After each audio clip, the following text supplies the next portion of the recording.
हमने 8 इंच लंबा बोर्ड तैयार कर लिया है और इसकी मोटाई है 1 इंच।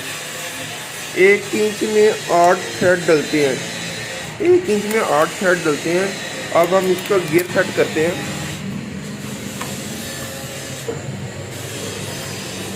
8 12 पे जाएगा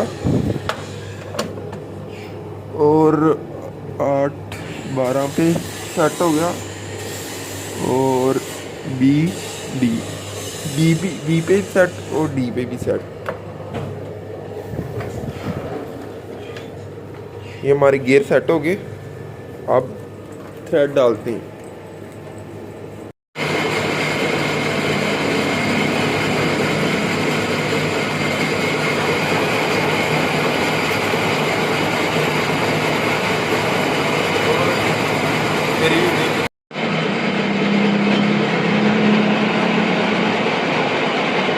मेरी ना लेंगे